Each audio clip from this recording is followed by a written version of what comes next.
Donc bonjour à tous, nous sommes ravis d'être parmi vous aujourd'hui. L'objectif de cette conférence, c'est de vous présenter les résultats d'une étude qu'on a fait au CMIT en partenariat avec WMH Project. C'est une étude sur l'organisation des événements hybrides digitaux. Je vais laisser chacun se présenter. On est ici en présence d'Anne-Pierre, David, Sandrine et Christophe.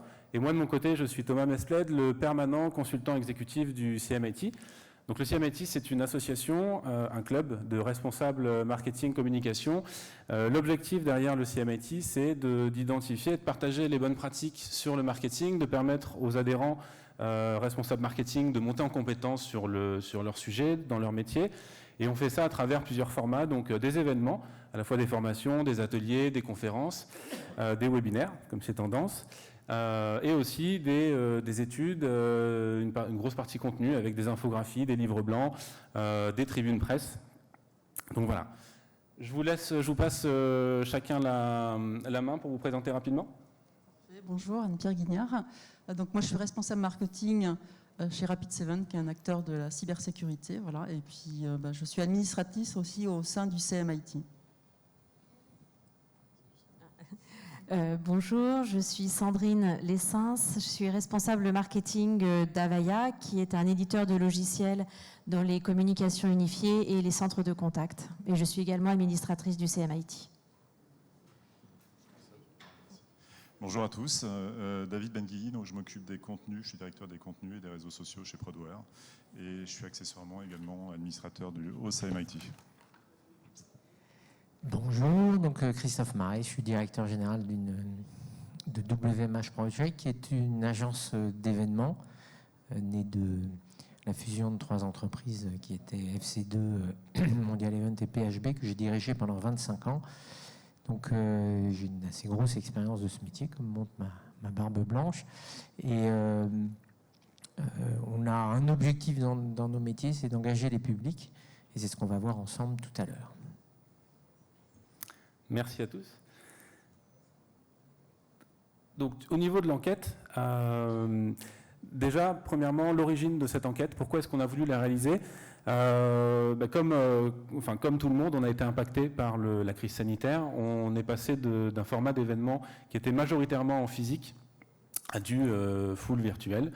Et donc, étant impactés nous-mêmes, on s'est demandé comment est-ce que les entreprises avaient réagi, comment est-ce qu'elles avaient su rebondir à cette crise sanitaire qui maintenant a l'air de se stabiliser, et en tout cas les événements ont l'air de reprendre progressivement. Et donc, pourquoi il y a 4 personnes aujourd'hui devant vous ? C'est parce qu'on va avoir tout au long de cette présentation Anne-Pierre et Christophe qui vont présenter les résultats de l'enquête à travers leur vision, donc pour Anne-Pierre de responsable marketing, à travers Christophe, sa vision d'agence, d'organisation d'événements, et pour Sandrine et David, ça va être, ils vont vous partager leur retour d'expérience concret dans leur entreprise respective sur les différentes questions qu'on a posées. Et donc l'enquête a été pilotée au sein du CMIT par Anne-Pierre. Je vais te laisser présenter le contexte. Exactement, donc une fois qu'on a posé le décor, on voulait avoir l'avis à la fois du marketeur et des agences. Comment on a organisé cette enquête? Donc on l'a fait via un formulaire SurveyMonkey qui a été déployé sur les réseaux sociaux, aussi envoyé à un certain nombre de marketeurs de la tech. On souhaitait avoir une vision tech puisque c'est un peu l'objectif en fait du CMIT. Et donc c'est à la fois des responsables de communication ou des responsables en fait marketing. L'enquête a eu lieu donc à partir du mois d'octobre jusqu'à tout début janvier. Voilà, il y a le temps de s'organiser. On est en train de finaliser le livre blanc. Donc voilà, donc là vous l'avez en avant-première. Ces premiers résultats, on les a pas encore publiés nulle part. Thomas, oui. Merci Anne-Pierre. Et là, tiens. Donc le panel en fait des résultats. Donc on a 69 réponses qu'on a analysées une fois qu'on a fait un peu le tri de ce qui n'était pas on va dire dans la cible en fait. Donc on a à la fois des marketeurs qui sont dans des PME, dans des ETI, dans des grands comptes essentiellement, comme vous pouvez les voir dans ces chiffres ici. Au-delà de ce premier tableau sur les répondants, ce qui est intéressant, on va peut-être regarder au fur et à mesure les différentes questions. Donc la première sur la périodicité Avec quelle périodicité? En fait, on a organisé des événements les uns ou les autres, digitaux ou hybrides. Et on se rend compte que près des 2/3 en fait, des événements sont inférieurs à une fréquence d'un mois, hein, soit hebdomadaire, soit mensuel. C'est aussi dû en fait, à la facilité aujourd'hui de pouvoir organiser ces événements avec des outils qui sont plutôt bon marché, je dirais, faciles d'accès. Et on avait besoin aussi de trouver au départ une alternative au présentiel, hein. Surtout ça fait 2 ans qu'on avait dû trouver très rapidement des alternatives si on n'avait pas déjà en place. Et ça a été renforcé bien évidemment par le télétravail et aussi ce qu'on voit arriver des préoccupations RSE. Donc voilà, on reviendra un petit peu là-dessus. Je ne sais pas qui va commenter. Christophe, tu vas un peu commenter sur la fréquence? Sur la fréquence, c'est assez simple en fait. L'outil est facile, l'outil est hyper disponible, l'outil est presque intégré dans des outils de bureautique. En gros, c'est facile à faire, on le fait, hein, c'est aussi simple que ça. Et là, on passe à la... Juste, tu peux rester sur une autre question qu'on avait sur ce slide-là, qui était aussi, juste une marche arrière, le nombre de personnes. Donc, à remarquer aussi qu'on voit des événements plus petits. En fait, on a moins de très gros événements. Là, on est sur un salon. Mais c'est vrai que sur des événements digitaux, on se rend compte qu'on a plutôt des plus petits événements qu'on va refaire effectivement plus fréquemment. Donc ça, c'est ce qui est aussi est à remarquer aussi de cette étude. Et aussi, ce qui est la raison aussi, c'est aussi d'avoir des événements qui soient facilement mesurables. C'est aussi ce qui nous a amené à faire, enfin tous, je pense, beaucoup plus d'événements parce qu'on pouvait aussi mesurer ce qu'apportaient ces événements. Et on reviendra sur le détail de ce qui constitue ces événements digitaux. Je ne sais pas si tu veux rajouter un point là-dessus. S'il y avait 1000 personnes devant moi aujourd'hui, je serais capable de vous transmettre une émotion, je serais capable de vous transmettre quelque chose qui est très vivant. 1000 personnes derrière un écran, ça ne marche pas. On le sait tous, à part si on veut démultiplier et toucher des gens partout dans le monde. Donc évidemment que les petits événements, 50, 100 personnes, qui soient interactifs ou pas d'ailleurs, sont hyper privilégiés par le secteur. Et ça tombe bien, c'est la transition sur la slide d'après, sur le format des événements qui sont organisés. Donc on a posé la question de savoir si c'était du digital, de l'hybride ou du présentiel. Déjà, on peut faire un vote à main levée, si vous voulez bien. Qui dans la salle a repris l'organisation des événements présentiels? Ok. Et qui a repris, prévu ou déjà fait des événements hybrides? Un peu moins de monde. Non, on voit qu'il y a une grosse tendance au digital encore, avec une petite reprise, une reprise progressive du présentiel. Anne-Pierre, Christophe? La reprise du présentiel, alors là, il faut se rappeler qu'en fait, on a arrêté à janvier en fait, ces chiffres, hein, donc on n'est pas forcément avec l'enthousiasme qu'on a aujourd'hui, on se dit on n'a plus de masques, etc., etc. Donc il y a des choses qui évoluent effectivement au mois le mois. Donc effectivement, on voit peut-être sous-représenter ici, je pense, le présentiel. Pour autant, le digital, avec la facilité des outils, a vraiment explosé et on s'est rendu compte qu'on avait besoin d'avoir quand même un peu de présentiel avec ça, d'où l'arrivée en fait de format hybride. Alors, je ne sais pas, Christophe, si toi tu veux donner les projets que tu as pu avoir, effectivement. Alors, les deux choses, l'hybride, on y reviendra après. Sur le présentiel, une remarque, on n'a plus de matériel pour le mois de juin en France. C'est une explosion du retour du présentiel. Tout le monde veut faire des événements au mois de juin. On est obligé de réserver le matériel. Donc, évidemment, il faut projeter ça. En janvier, on n'était pas dans le présentiel. Ça revient en force parce qu'on y reviendra souvent. On a besoin de revoir les gens, de recommuniquer. Et en revanche, le point important, c'est qu'on ne reviendra pas en arrière. C'est-à-dire que ces trois formats vont cohabiter. On aura des événements digitaux, des événements hybrides, on y reviendra, et des événements présentiels. Donc le présentiel revient en force et les trois vont cohabiter. Je pense qu'effectivement, le format dépendra aussi du type d'événement et je pense de la taille d'événement qu'on voudra mettre en place. On va le voir un peu en détail. Mais... Et concrètement, du coup, Sandrine et David, comment est-ce que vous voyez ce format d'événement évoluer dans vos entreprises? Alors, pour moi, il y a eu il y a d'abord eu la phase de stupeur. Hein. Au premier confinement, tout le monde se demandait comment le monde allait évoluer. Hein. Le monde était un peu à l'arrêt. On s'est dit le monde sera complètement différent. On a été très vite rassurés quand ils ont ouvert les McDrive et que tout le monde, qu'il y a eu des embouteillages par le McDrive. On a vu que le monde n'avait pas vraiment changé. Après, il y a eu 3 phases selon moi. La première phase où les sociétés qui étaient les plus digitalisées ont organisé des webinars tous azimuts. Donc là, on a une orgie des bacchanales de webinars. Donc tout le monde a assez vite saturé de ce côté-là. Donc la deuxième phase, c'est OK, très bien, les webinars, tout le monde en a marre. Qu'est-ce qu'on fait? Parce que les possibilités n'étaient pas énormes. Et maintenant, on est un peu dans une troisième phase où on a ces 3 formats. Et on hésite entre quelle tendance va émerger, d'une part, et puis comment ça va évoluer, parce qu'on ne connaît pas vraiment la situation sanitaire, on ne sait pas trop comment ça va évoluer en définitive. Et puis même ces formats-là, il y a le métaverse, voilà, il y a plein de choses qui peuvent bouleverser la donne. Donc il y a une espèce d'expectative, je pense, sur ces 2 niveaux. Après, on va aussi garder certains formats pour certains objectifs. Par exemple, les webinaires pour tenir informé sa communauté de partenaires d'évolution de ses produits. C'est plus facile de le faire sur une séance de 45 minutes, 1 heure, de façon régulière que d'inviter ses partenaires tous les mois en présentiel. Et puis, on va aussi garder des événements, des plus gros événements en présentiel pour la partie networking où là, vraiment, on peut échanger et on a des conversations beaucoup plus poussées avec ses contacts lors de ces événements qu'on n'a pas du tout en digital. Et d'ailleurs, on a pu voir que les événements qui étaient purement présentiels avant la pandémie, qui se sont inventés tout de suite en mode digital, mais sans vraiment repenser leur format, mais en essayant de se dire, voilà, on était en digital, on était en présentiel, on passe en digital, ça n'a pas vraiment marché. Donc là, vraiment, il faut repenser aussi ses objectifs en fonction du format et son format en fonction de ses objectifs. Ça vient conforter finalement ce que disait Christophe, et c'est vrai que ces 3 formats vont rester. Reste à savoir dans quelle proportion ça va rester. La prochaine... On parlait des objectifs, ça tombe bien. Ouais. Donc je crois que les objectifs, en fait, sont finalement assez proches des objectifs qu'on peut avoir sur un événement présentiel, hein, Thomas. Sauf que peut-être les priorités ne sont pas tout à fait les mêmes. Dans un événement, Sandrine en parlait, qui va être plus présentiel, on va mettre aussi beaucoup la notoriété, la visibilité, la génération de leads, mais on sait qu'on aura cette partie-là peut-être un peu plus forte.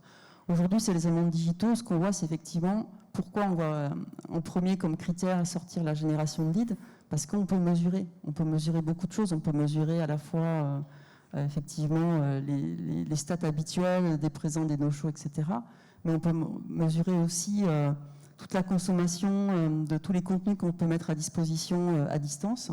Donc ça, on n'allait pas compter les brochures quand quelqu'un venait à un événement, etc. Donc on peut aller beaucoup plus loin. On peut faire de l'interaction, de la gamification, etc. Donc on peut mesurer plus de choses, et ce qui explique pour moi que la génération de leads ressort, on va dire, en premier. Après, je ne sais pas s'il y a d'autres commentaires, les événements internes, peut-être Christophe? Oui, on touche des nouveaux publics avec le digital. Donc, évidemment, on touche des nouveaux publics et on les touche très largement. Donc, l'objectif de notoriété revient en force. J'ai juste une petite remarque, je n'ai rien à ajouter ce que tu disais. Je trouve les événements internes sous-évalués parce que de notre fenêtre, on a quand même fait beaucoup d'événements internes et je crois qu'il y en a eu beaucoup. Donc ça a été aussi un moyen pour les entreprises de continuer à communiquer avec leurs collaborateurs. David, si on reste sur ces objectifs, concrètement dans ton entreprise, est-ce que tu as vu les objectifs changer? Est-ce que tu les vois changer encore entre l'organisation d'événements l'organisation d'événements? Non, pour schématiser, de toute façon, c'est un peu le pendant de ce qu'on a comme résultat. Donc, ça va être la génération de leads, la notoriété. La dérive peut-être éventuelle, c'est que comme on va avoir des événements digitaux avec beaucoup de métriques, il va y avoir une dimension ROI qui va être encore plus importante. Donc, il ne faut pas perdre de vue, voilà, faut pas non plus être trop dans la lead generation parce qu'après, ça va générer de la frustration et peut-être du no-show, etc., etc. Moi, je dirais qu'aussi, on revient à l'importance du contenu, parce que si tu veux mesurer l'efficacité de ton contenu en ligne, tu auras intérêt à avoir un contenu de qualité, diversifié. Donc finalement, même si tu cherches du ROI, je pense que tu auras quand même besoin d'avoir une priorité qui va être contenu et pas simplement héroïste, même si effectivement on mesure beaucoup. Alors on y reviendra après, effectivement, il y a une question spécifique sur le contenu. Là maintenant, c'est une question sur l'organisation. Les événements qui sont organisés soit en interne, soit en externe, via des agences. Je sais pas, et vous, dans la salle, là, vous organisez en interne ou... Oui, plutôt interne. En fait, c'est vrai qu'avec... il y a beaucoup d'outils qui sont faciles d'accès.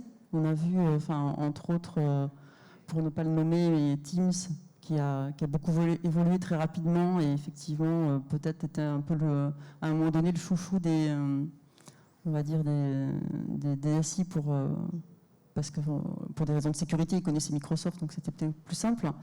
Donc, ce qui explique, je pense, que la solution du marché est très très forte ici. Mais aussi, en discutant avec Christophe, on se rendait compte que même en tant qu'agence, parfois, vous utilisez aussi des solutions du marché, en fait. Alors, sur l'utilisation des solutions du marché, c'est ce que tu disais, Anne-Pierre, en fait, on a des telles barrières au niveau des DSI que très, très souvent, même si on monte une plateforme, même si on monte des choses extrêmement sophistiquées en termes de captation, c'est-à-dire qu'il y a une scénographie importante, on fait des vraies émissions de télé, on les diffuse sur Teams. Pour une raison simple, c'est qu'on passe toutes les barrières. On travaille avec des entreprises internationales, où, à part en Chine, où ça passe pas très bien, on arrive avec Teams à aller partout. Sur la partie agence, qui est ici assez faible, puisqu'on est à 30%, en gros, les outils sont tellement performants. Teams, je rappelle qu'aujourd'hui, il y a 3 niveaux d'outils. Vous pouvez faire du webinaire, vous pouvez faire de la visio, et puis vous pouvez faire Teams avec Event. Donc vous avez des outils extrêmement performants, assez faciles d'accès. Et donc nous, on intervient en tant qu'agence sur des gros projets qui ont des mises en scène un peu compliquées, en gros des émissions de télé. Et à l'inverse, on intervient aussi sur des projets un peu récurrents, des gens qui reviennent, qui ont envie d'avoir une émission de télé, un rendez-vous, j'allais dire hebdomadaire ou bimensuel. Et là-dessus, les formats sont déjà prêts. Une fois qu'on l'a fait une fois, pour faire simple, c'est beaucoup plus facile de le refaire. Et donc là, les clients nous confient ces projets. Et, du coup, Sandrine, David, est-ce qu'aujourd'hui vous ressentez le besoin de vous faire accompagner par une agence sur certains types d'événements ? Alors, tout va dépendre en fait du type d'événement et de la taille d'événement. On a souvent des contraintes qui sont au niveau des ressources et de l'expertise en interne. Donc, dans ces cas-là, effectivement, on fait appel à des agences. Et moi, je n'ai pas grand-chose à ajouter. C'est pareil, ça dépend du type d'événement, de la taille de l'événement, etc., etc. D'accord. On verra après, on a des défis techniques aujourd'hui qui sont importants. Autrefois, on parlait à une population, maintenant on parle, il faut interagir. Il y en a un qui est en Chine, l'autre qui est sur son bateau. Je vous jure que c'est vrai. Donc, on a des défis technologiques. Quand on se lance dedans, il vaut mieux être informé, donc c'est pour ça qu'on intervient. Ok.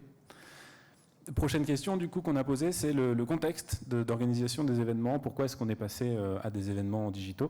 Donc bien évidemment le côté crise sanitaire ressort. Anne-Pierre, Christophe, est-ce qu'on voit, alors tu en as parlé tout à l'heure Anne-Pierre, brièvement, on voit une progression des événements physiques. Et du coup, dans cette progression-là, comment est-ce qu'on peut continuer aussi à inclure les territoires quand on continue d'organiser des événements physiques ? C'est-à-dire qu'aujourd'hui, c'est vrai qu'on a toujours beaucoup d'événements digitaux. Pourquoi ? Ça permet de toucher les personnes qui vont être en région ou parfois on peut toucher d'autres pays qui parlent la même langue. C'est une possibilité, qui n'auront pas forcément la possibilité de se déplacer. Donc ça, pour moi, c'est un élément important. Et puis, je pense qu'aujourd'hui, tout un chacun, on fait attention à, on va dire, à l'environnement, à peut-être moins voyager, moins souvent. Donc, du coup, ça aussi, ça permet de prendre en compte cet aspect-là. Donc, certes, ça a été un fort accélérateur d'avoir cette crise du Covid il y a 2 ans, mais je pense qu'il y a aussi d'autres raisons aujourd'hui qui motivent pour avoir des événements digitaux. Tous les avantages du digital vont rester. C'est-à-dire, on n'a pas à se déplacer, ça coûte quand même beaucoup moins d'argent, et tous les inconvénients vont rester aussi. Et tout ce qu'on aura appris avec le digital, on y reviendra tout à l'heure sur les formats courts, sur l'interactivité, sur l'impossibilité de faire des interventions de plus 15 minutes. Tout ça, ça reste, okay, et ça reste dans le digital, c'est appliqué dans le présentiel, et à la fin de l'histoire, tout ça va cohabiter. Et du coup, Sandrine, David, est-ce que avec ces nouveaux formats d'événements, vous arrivez à toucher de la même manière les régions, les territoires? Alors, c'est vrai qu'avec le digital, on élargit forcément notre zone de couverture, mais on se rend compte aussi que les événements présentiels en région remarchent bien, mais c'est vraiment l'aspect networking là qui est aussi recherché. Et pour notre part, donc chez Prodware, nos cibles, ce sont principalement des ETI. Donc il faut savoir que 70% des ETI sont implantés en région. Donc le digital est une formidable opportunité de toucher ces cibles, effectivement, pour nous. Je pense qu'on a aussi le replay qui est possible quand on a un événement digital. Finalement, on peut revoir l'événement, ce qui n'est pas toujours le cas sur un événement physique. Il n'y a pas toujours une captation pour revoir l'événement physique. Ok. Prochaine question qu'on a posée, du coup, c'est sur le type d'événement qu'on va privilégier post-Covid. Alors là, on voit qu'il y a une grosse montée des événements hybrides. Alors effectivement, il y a une volonté des acteurs d'organiser ce type d'événement. Maintenant, est-ce qu'on voit que la maturité des acteurs suit? Effectivement, on est de plus en plus en fait sur ce format-là. On se rend compte que tout ce qu'on a pu apprendre, les économies qu'on a pu faire en termes de coûts, parfois de temps, les techniques qu'on a pu avoir pour utiliser ces outils, il fallait un petit peu, je pense, adapter ce qu'on disait des contenus rapidement. Tout ça, on se rend compte que c'est en train de s'inscrire dans beaucoup plus long terme. Donc je pense que c'est surtout ça qu'il faut retenir en fait sur cette partie-là. Ça ne veut pas dire qu'on ne fera plus de présentiel, mais c'est un peu ce que disait Sandrine. Gardons le présentiel là on a besoin d'une relation de proximité. Gardons le présentiel pour d'autres objectifs que simplement. On faisait tout en présentiel pour beaucoup. Voilà, aujourd'hui, je pense qu'il faut trouver le bon équilibre entre qu'est-ce qu'on peut faire en présentiel et qu'est-ce qu'on peut faire en version, on va dire, mixte, digital, présentiel. Sincèrement, c'est pas gagné. Hein. L'hybride, c'est pas gagné. Hein. Tout à l'heure, tu as posé une question en disant qui fait de l'hybride. C'est génial, tout le monde a envie de faire de l'hybride parce qu'intellectuellement, on se dit ouais, c'est quand même super, je vais avoir les avantages du présentiel, les avantages du digital. Vous avez tous fait des réunions ensemble dans une salle de réunion avec des gens à distance. Au bout d'un quart d'heure, la réunion commence à se parler entre eux, les autres sont exclus. Donc, jusqu'à il y a un mois et demi, 2 mois, je t'aurais répondu en fait, l'hybride c'est formidable, mais on a du mal. Et là, on est en train de repenser la notion d'hybride en demandant aux gens ce qu'ils veulent et en scénarisant pour les deux, c'est-à-dire à la fois pour le digital et l'événementiel et le présentiel. C'est-à-dire qu'on arrête de filmer des présentiels, ça ne marche pas, les gens qui sont à distance ne sont pas contents, ils ne vivent pas l'événement. Donc on scénarise pour que les deux expériences soient différentes, mais qu'elles soient toutes les deux très performantes et que tout le monde soit content. Et au passage, on réinclut du digital dans le présentiel.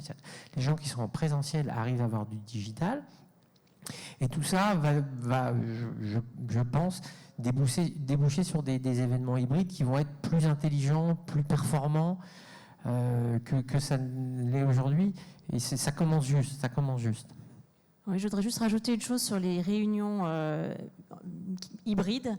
En fait, c'est aussi une question d'équipement. Et c'est vrai que quand on a des vraies salles de visioconférence, on intègre beaucoup plus les gens qui sont à distance que quand on a juste une petite caméra. Je vais aller hyper dans ton sens. Quand vous regardez, je dis n'importe quoi, The Voice à la télé, c'est une émission hybride. Il y a des gens dans le public et vous regardez. Donc, mais on voit bien que c'est pas une petite émission faite avec des bouts de ficelle au coin de la rue. Donc ça demande des équipements un peu importants. Oui, c'est vrai que c'est effectivement un format qui reste encore à définir. Là, on est plutôt, comme tu le disais, en mode studio télé. Et David, du coup, dans vos entreprises, est-ce que vous avez pensé à ces formats d'événements? Est-ce que vous en avez organisé? Alors nous, on a organisé, en fait, Avaya participe au GITEX à Dubaï, donc c'est l'équivalent du CES de Las Vegas. Et on ne pouvait pas faire venir tous nos clients, tous nos collaborateurs et tous nos partenaires sur place. Donc on a décidé l'année dernière d'organiser cet événement en hybride. Donc il y a eu une présentation de produits qui a été faite avec des démonstrations, qui a été faite directement depuis le stand au GITEX et avec des sessions qui étaient chaque fois personnalisé pour le public. Donc on a eu une séance pour l'Europe, pour l'Asie, mais même on pouvait même aller jusqu'à par pays et du coup proposer un contenu qui était très très personnalisé en fonction de l'audience et en leur donnant en fait ce goût en fait de cet événement, enfin le flavor, j'allais dire, mais je ne trouve pas le mot en français. De l'événement en distanciel, ce qui est aussi une économie de coûts et puis meilleur pour l'environnement que de faire déplacer beaucoup de monde sur cet événement.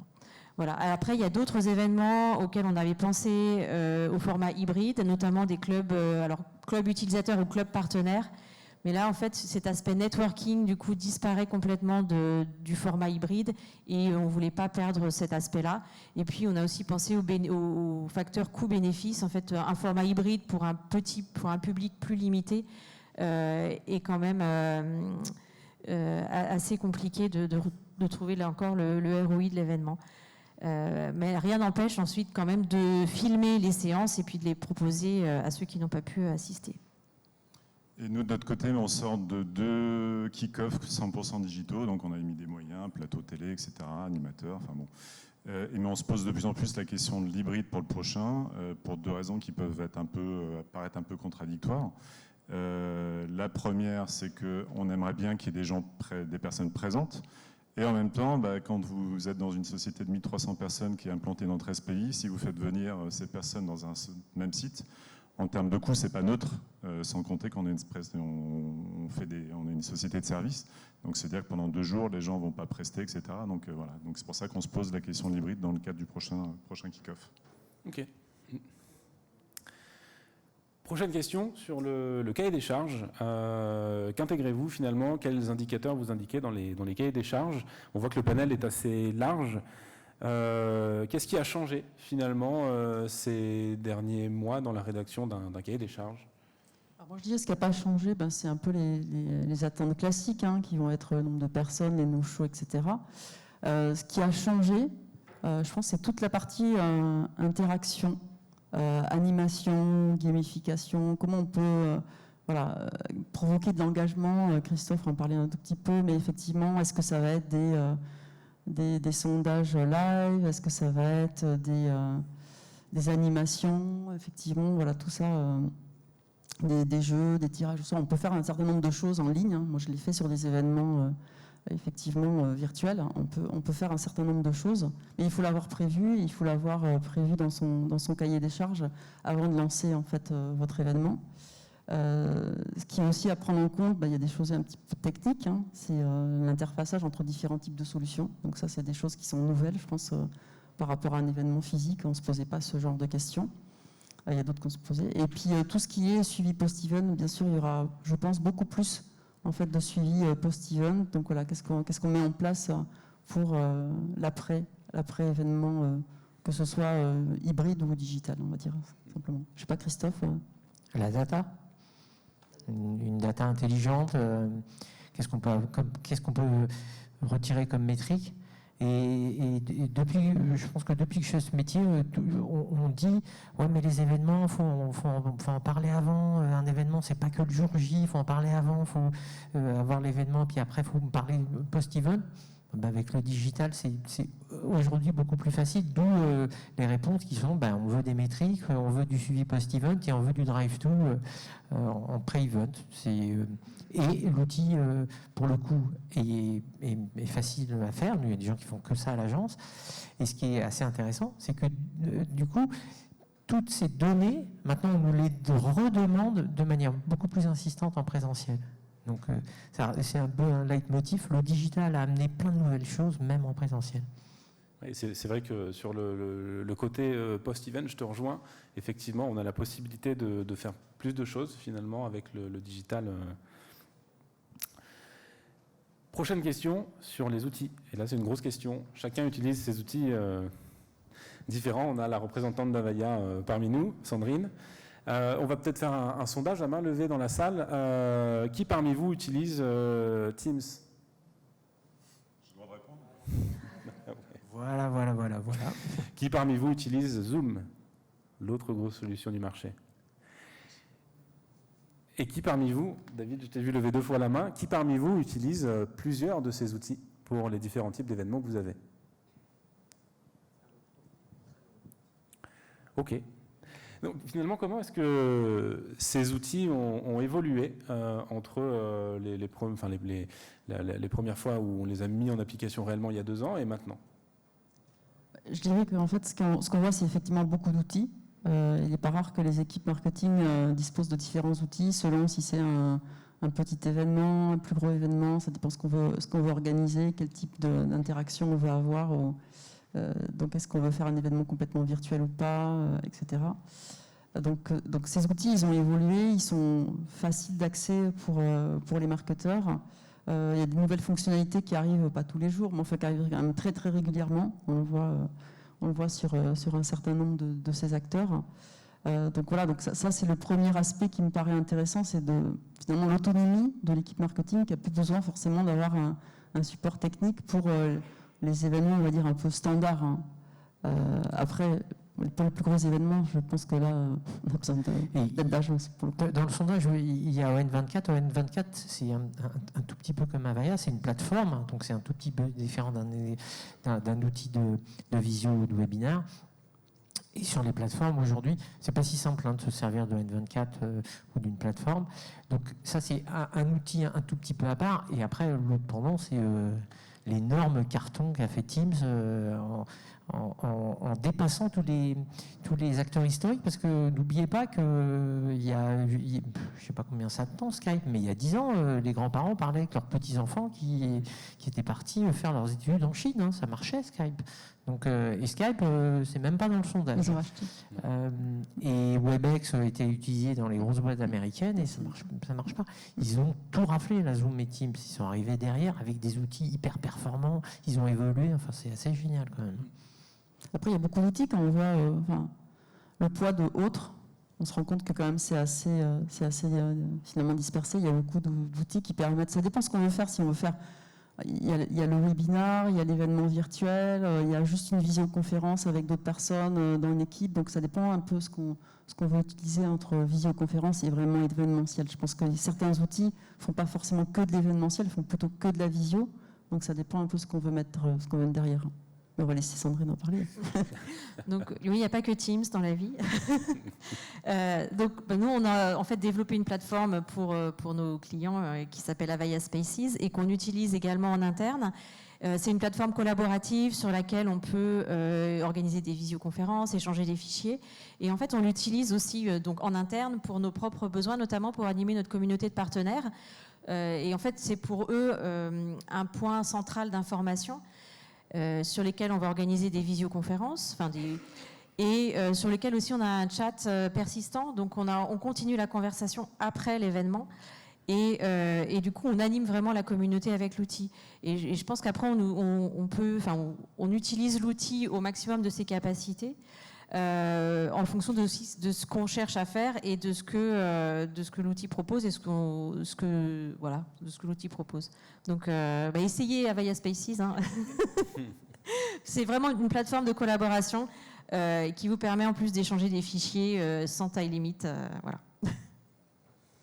Et elle nous a imposé Avaya, effectivement, dans le cadre des calls qu'on a avec le CMIT. Je vous confirme que ça fonctionne très bien. Sinon, à titre professionnel, nous, on est un des gros partenaires Microsoft, donc on utilise Teams, naturellement. Heureusement, on l'a déployé il y a pas mal de temps, donc ça a été adopté. Donc, c'était un gros avantage au moment du premier confinement, parce qu'il y a quand même des boîtes qui étaient un petit peu à l'arrêt. Et par contre, en termes de ce qu'il y avait, peut-être, je ne sais pas quel est votre ressenti, mais moi j'étais super content parce qu'on pouvait mettre des fonds d'écran. Donc dès le début du confinement, je me suis dit tiens, on va mettre un fond d'écran sympa avec le logo Prodware, machin, ça va claquer. Et en fait, quand on met un fond d'écran, ça ne suit pas bien le mouvement, donc ça fait une espèce de visage qui est à moitié coupé. Donc je ne sais pas, là-dessus, voilà, s'ils ont un axe d'amélioration, c'est plutôt là-dessus, je pense. Je ne sais pas si d'autres solutions sont plus perfectionnées là-dessus, mais alors oui. Avaya, en fait, ça dépend... j'avais oublié, excusez-moi, Avaya. Non, mais ça dépend de l'intelligence artificielle qu'il y a derrière. Bon, Microsoft, vous savez ce qu'il vous reste à faire, s'il y a quelqu'un parmi nous. C'est un sujet qui est en train d'évoluer sur tous. Enfin, nous, chez Rapid7, on utilise en fait pas Teams. Donc, on utilise On24 et on utilise aussi Zoom. Donc, Zoom est beaucoup plus sécurisé qu'il y a eu pas mal de sujets au début, mais en fait, voilà. Quand dans la cyber, on se met à utiliser Zoom, ça veut dire qu'on peut utiliser Zoom en confiance aussi. J'ai pas d'action sur Zoom, mais bon, là, ça fonctionne bien. Mais c'est vrai qu'on voit que ces outils sont en évolution permanente. Il y a souvent des fonctionnalités qui sont ajoutées, qui sont améliorées, qui sont mises à jour. Ça, c'est l'avantage du cloud, où c'est directement disponible à tout le monde. Pas besoin de... Vous êtes sur le cloud, Avaya, non? Oui, mais on est tous un peu sur le cloud, non? Alors, où est-ce qu'on fait ces événements, hein? Alors la prochaine question, elle est loin d'être sur le cloud, c'est sur le lieu de production des événements. Et là, c'est un sujet qui est d'actualité au CMIT, puisqu'on a organisé très récemment une conférence et on va organiser une formation sur le fait de savoir si il est préférable d'organiser les événements soi-même ou par une agence, et où, si c'est dans nos locaux ou ailleurs. Donc voilà, sujet d'actualité. Comment est-ce qu'on peut analyser ces résultats, Anne-Pierre, Christophe? En fait, bon, pour les locaux, c'est vrai qu'il y a pas mal d'événements quand même qu'on organise en fait, ou à son domicile en télétravail ou dans les locaux d'entreprise, ça dépend de la taille de l'événement.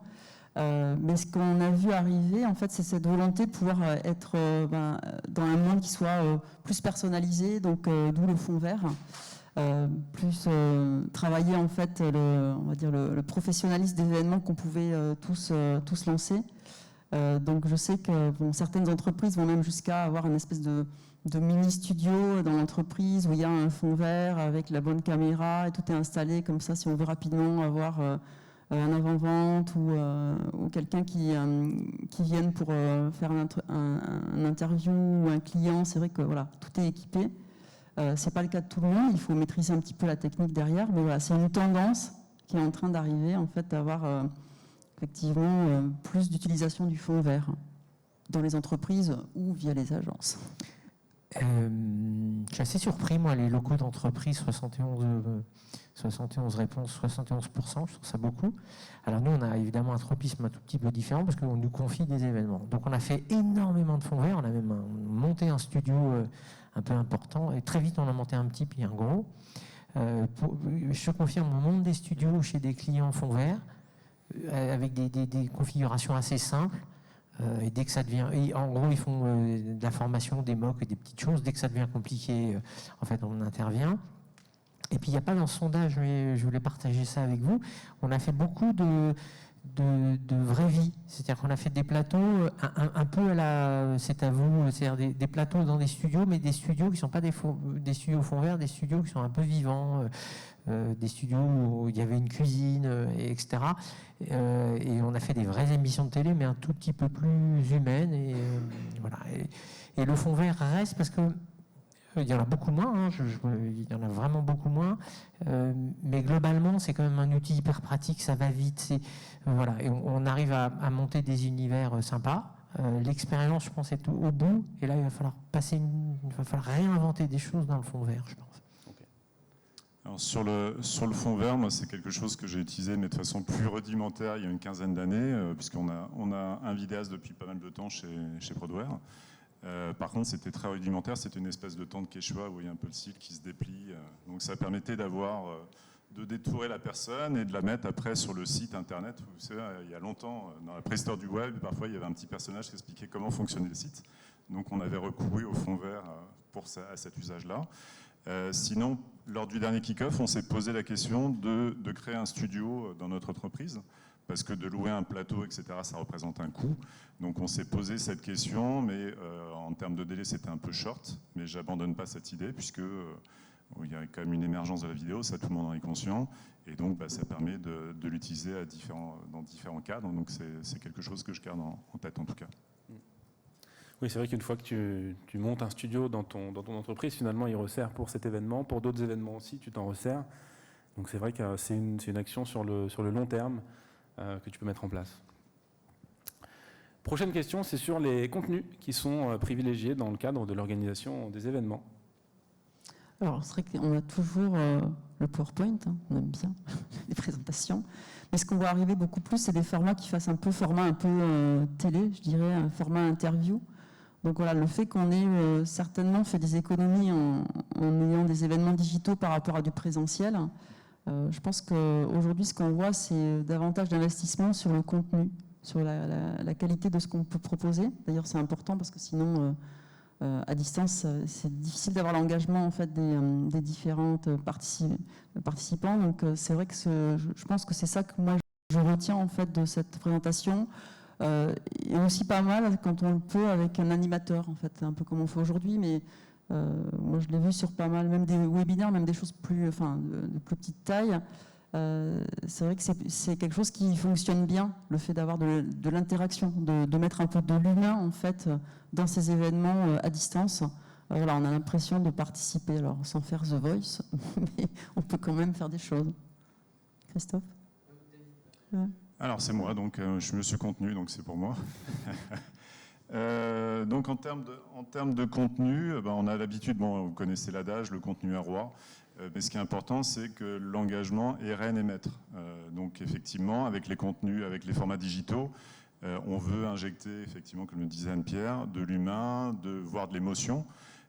Donc ça passe un peu par une élaboration de contenu, la superposition, par exemple, d'un format un peu statutaire, donc la conférence un peu statutaire, et des contenus plus ludiques, qui vont faire passer ces messages de façon plus sympathique. Voilà, pas le côté je parle à tout le monde m'écoute. Et puis ce qui est intéressant également dans le sondage, c'est la présence de l'animateur. Donc ça montre qu'on a besoin d'un référentiel commun, même souvent la plupart des plateaux, quand ils équipent un plateau, effectivement, ils font appel soit à des jeux télévisés, soit à un concept d'émission, etc. Donc je pense qu'il y a un besoin de référentiel commun, et le présentateur, l'animateur, c'est un peu Monsieur Loyal, quoi. C'est la figure de Monsieur Loyal que tout le monde connaît, donc ça participe à ce référentiel commun, je pense. Oui, juste, j'ai demandé aux équipes de me dire les 3 points importants. Quand on a tout oublié, qu'est-ce qui marche sur un événement digital? Ils m'ont dit premièrement, le contenu est roi.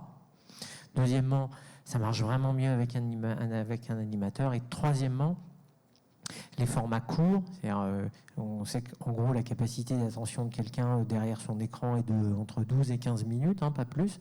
Et au bout de 15 minutes, il faut qu'il ait une respiration. Les TEDx n'ont pas été inventés par hasard. Et donc c'est ces 3 points-là. Contenu, roi, animateur et des formats courts. Ce qui ne veut pas dire, 15 minutes, ça ne veut pas dire que l'événement en lui-même ne dure pas 1 heure, 1 heure et quart, mais en tout cas, les interventions, nous, on les formate, c'est entre 10 et 12 minutes. Il faut qu'il y ait du rythme, en fait. Et on mélange les formats, parce que David n'a pas dit ça, mais on mélange des formats, c'est-à-dire qu'on mélange de temps en temps une interview, de temps en temps on revient sur plateau, on fait des interviews en live de gens qui sont sur un bateau, j'y reviens, et donc du coup ça crée du rythme. N'oubliez pas qu'on y reviendra, la fatigue digitale, elle est aussi liée à l'attention que les gens ont pour autre chose que ce qu'ils voient, puisque de toute façon ils ont 40 secondes entre leur call, leur visio qui était de 10h à 11h et leur visio qui est de 11h à midi. Donc ils n'ont pas de temps pour se reposer. Donc ce truc-là, ils le font pendant vos événements si on n'est pas attractif. Alors c'est vrai qu'on voit que les formats d'événements, sur toutes les questions qu'on a pu poser avant, on voit que c'est encore quelque chose qui est en construction. On n'a pas la réponse idéale. Et c'est l'objet de la prochaine et dernière question qu'on a posée, c'est sur les challenges que vous rencontrez dans l'organisation des événements. Comment est-ce qu'on arrive à lutter? Donc il y a la durée des événements, le format, la récurrence. Comment est-ce qu'on arrive à prendre en compte ces challenges et puis à s'améliorer?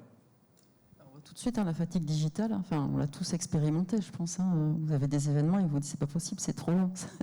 donc effectivement, la fatigue digitale, qu'est-ce qu'on fait pour garder l'attention des personnes qu'on a invitées à un événement digital? Donc il y a des sondages, il y a du chat, il y a les questions-réponses, il y a les questions à l'expert. Surtout sur un certain nombre de plateformes, on peut aussi maintenant engager beaucoup en fait à distance.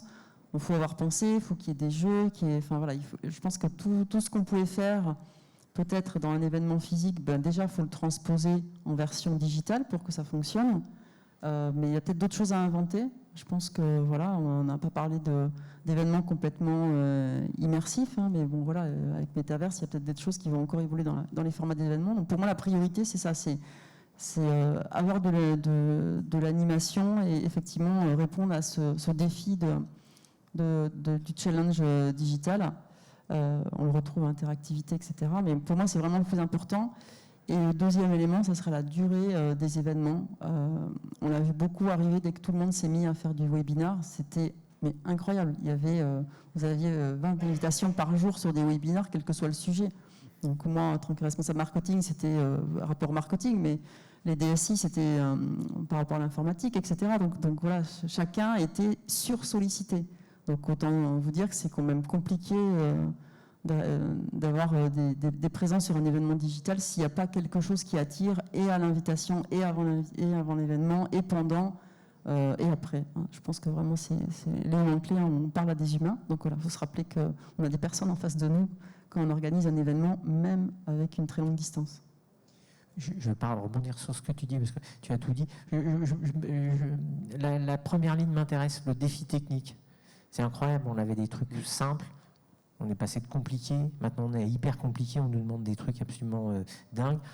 Je crois qu'il y a une loi qui s'appelle comme ça. En fait, dès qu'on est dans un confort technique, les clients nous demandent des trucs encore plus importants, des défis géniaux que globalement le métier arrive à résoudre, mais le défi technique n'est pas résolu parce non pas qu'on ait beaucoup de bugs, parce que c'est à peu près stabilisé, mais c'est parce qu'on essaie de faire mieux. Oui, et je crois surtout qu'il faut savoir se réinventer, écouter aussi son audience, voir ce qui lui plaît, et puis toujours réfléchir à comment plus engager son audience. Et ça, c'est vraiment un gros challenge pour les responsables marketing. Eh bien, écoute. À propos de défis techniques, oui, pas le dernier kick-off, mais le précédent, on avait réuni pas mal de choses, effectivement, pour complexifier la donne, puisqu'on avait 2 plateaux. Donc on était en live, un plateau en Israël, un plateau à Paris. Et en plus, on a fait un quiz en même temps avec les gagnants. Enfin, là, on avait complexifié pas mal, ça rejoint tout à fait ce qu'il disait. Où je pense que pour dynamiser, on va essayer de complexifier. Donc après, techniquement, il faut que ça suive, effectivement.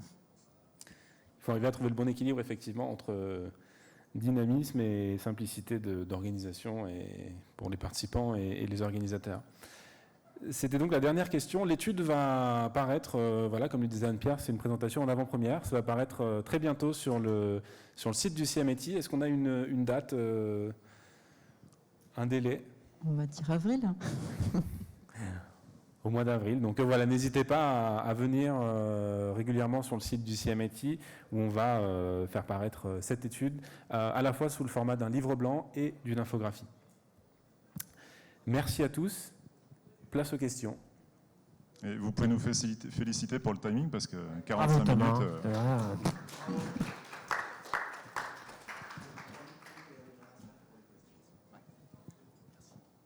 Est-ce qu'il y a des questions ? Bonjour. David, j'avais une question.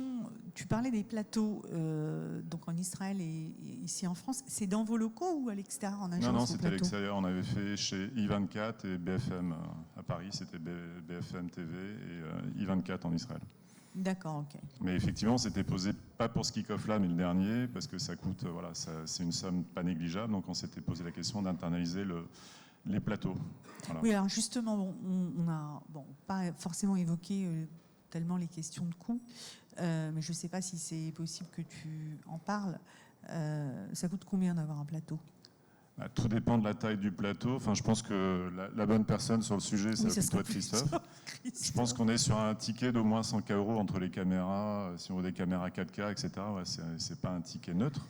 Mais effectivement, quand on voit le prix d'un plateau et le fait qu'on fait de plus en plus de vidéos, de plateaux, etc., je pense que le retour sur investissement cher aux marketeurs est bon quand même. J'ai envie de vous répondre, quel est le prix d'une maison ? C'est variable. Est-ce que c'est un petit plateau, un gros plateau ? Quelle est l'utilisation qu'on en fait ? Est-ce que c'est en 4K ? Est-ce que nous on en a monté un en interne. On a pris le parti de ne pas le louer trop cher parce qu'on trouvait que c'était intéressant de faire venir les gens. Et après, un gros plateau de télé chez BFM qui est un truc hyper, ça vaut cher. Et n'oubliez pas que le plateau, il vaut pas très cher, mais en revanche, vous avez toute une armée de techniciens autour qui est extrêmement importante. Et pour répondre à l'investissement, nous, on est en train de monter 2 studios chez des clients avec des configurations simples, hyper simples. c'est-à-dire lumière, son et puis vidéo. Et dès que ça devient compliqué, le régisseur qui lui gère l'amphithéâtre par exemple, et qui sait très bien faire du streaming, il nous appelle et il dit faut que vous veniez nous aider parce qu'on n'y arrive pas. Donc au-delà de l'aspect physique, il y a beaucoup d'humains. Nous, sur des gros plateaux de télé, il y a 10 personnes qui gèrent 10 personnes en back-office, quoi. Donc ça fait du monde, quoi. Oui, hein, on est d'accord. Quand je demande combien ça coûte, on est d'accord. C'est une question avec plusieurs variables. Et puis aussi savoir est-ce qu'il peut être mutualisé, évidemment. C'est pas. S'il va être modulable, Voilà, il y a plein de modulable, paramètres. et puis même réutilisé par d'autres clients. Enfin, c'est plutôt toutes ces questions-là. Vous avez des petits studios à Paris qui coûtent, qui sont des petits studios très sympas, qui coûtent moins de 10 000 francs, 10 000 euros, pardon. Tiens, les francs, c'était il y a longtemps, quand même. On va bientôt parler en roubles. Ouais, voilà. La barbe blanche. Et donc moins de 10 000 euros. Et puis un gros studio comme BFM, ouais, ça vaut 100 000. Mais j'étais pas sur l'événement de David, mais David, ils n'ont pas loué le studio une journée. Hein. Ils l'ont loué au moins 3 jours. Hein, Oui, parce qu'on a répété la veille, voilà, il y a eu un dry run, etc. Oui. Ouais. Et dernière question pour toi, David. Je voulais savoir, chez Prodware, ce sont les équipes qui s'occupent de ces aspects, justement, sur les questions d'événements hybrides ou pas. C'est ton équipe event ? On a un marketing opérationnel qui s'occupe plus spécifiquement de ça. On a la chance d'avoir quelqu'un sur la com interne qui est plutôt un bon speaker. Donc on l'utilise notamment dans le cadre du kick-off, puisqu'il est anglophone. Donc c'est plutôt pratique et il est plutôt très à l'aise avec la caméra. Donc voilà.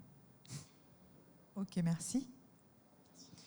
Et pour répondre à votre question, il y a nos interlocuteurs extrêmement importants dans tout ça sont les DSI.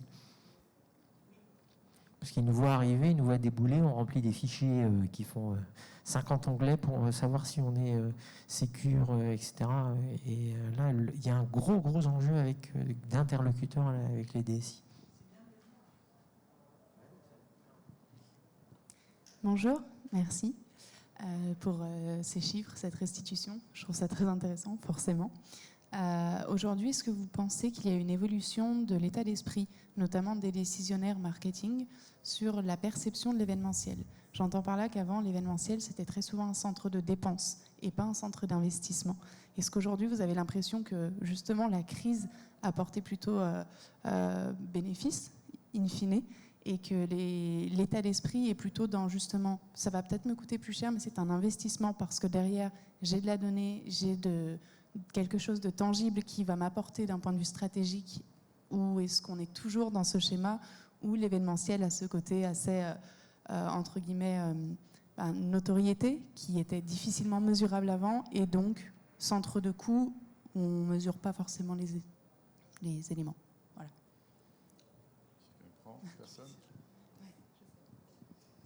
Je dirais que les choses évoluent effectivement positivement, dans le sens où effectivement il y a peut-être moins ce challenge de dire ça va coûter de l'argent, ça c'est clair, parce qu'aujourd'hui on est capable de mesurer et de dire voilà, si on fait tel événement, voilà ce qu'on a fait, voilà ce que ça a rapporté. Donc je pense qu'il y a un peu plus de facilité. Pour autant, voilà, il faut aussi être créatif, c'est pas simplement un investissement budgétaire, je pense que c'est aussi amener beaucoup de créativité en tant que responsable marketing. Voilà, comment on va pouvoir inventer, et c'est pas forcément que le marketing, ça va être peut-être avec les équipes produits, avant-vente, j'en sais rien, mais c'est qu'est-ce qu'on veut faire, comment on veut engager, parce que finalement c'est beaucoup d'engagement derrière, avec ses clients ou ses prospects, en fait, ou ses partenaires en l'occurrence. Ouais, je dirais aussi qu'avec la facilité d'organiser des webinaires, il y a aussi une demande en interne beaucoup plus forte de différentes équipes pour monter des webinaires, et bon, ils oublient souvent que c'est pas, même si c'est simple, ça demande quand même un petit peu de logistique et de préparation. Voilà, donc c'est aussi à nous d'éduquer les populations internes et de leur apprendre qu'il faut quand même s'y prendre un peu à l'avance, et c'est pas au dernier moment, la veille, qu'on envoie les invitations. Réponse courte, il y a des boîtes qui, depuis la nuit des temps, taguent l'origine de leurs clients et de leurs prospects ou de leurs leads. Ça s'est accéléré, évidemment. Mais ce qu'il faut savoir aussi, c'est qu'une fois que tu as tagué ton lead, il faut qu'il rentre dans un outil, en gros, un gros CRM qui lui aussi permet d'identifier tout ça. Donc, ce n'est pas simplement l'événement qui, lui, arrive à générer de la donnée intelligente, c'est que derrière l'exploitation, le nombre de fois on donne des fichiers qui ne servent à rien, donc derrière, c'est quand même très utile que ça rentre dans des systèmes. Je pense, pour répondre à ta question, que les mentalités évoluent. D'accord. Et du coup, ça signifie que la perception, l'événement aujourd'hui n'est plus un événement ponctuel, mais fait bien partie d'une stratégie globale, que ce soit en RH quand on est sur de l'interne, ou en communication, en commercial, ou est-ce qu'aujourd'hui c'est peut-être un peu trop isolé encore et il y a beaucoup de pédagogie et d'évangélisation à faire? C'est ambitieux. Moi, je dirais que chez nous, on fonctionne par type de campagne, par sujet, par grand thème. Et si on prend un trimestre donné, donc il y aura différentes actions. Donc il y aura de l'événementiel, mais il y aura peut-être des choses sur les réseaux sociaux, il y aura peut-être des choses en presse, sur de l'emailing. Enfin, voilà, il y aura un certain nombre d'actions qui vont venir se compléter les unes les autres. Donc c'est pas simplement juste je pense que l'événement il est moins conçu comme simplement un événement. Ou alors c'est un événement, écoute, s'il y a e-marketing, ok, on va e-marketing, mais j'espère que ça s'inscrit dans plus que simplement participer à e-marketing. Enfin, Sandrine pourra en parler pour la participation à e-marketing. Oui, alors stratégie client. Oui, ça s'inscrit dans une continuité, dans un objectif qui est plus global. Et tout à fait. Y a-t-il d'autres questions ?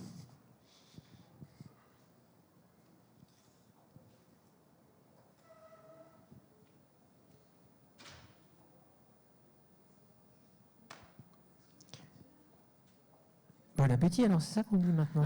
J'en ai peur. Non, on est hyper à l'heure. Ben ouais, super, on a respecté le timing. Ben, merci à tous. Merci à Merci. tous. Merci à vous également. Bon salon. Merci beaucoup. Bon salon. Et bon appétit. Merci.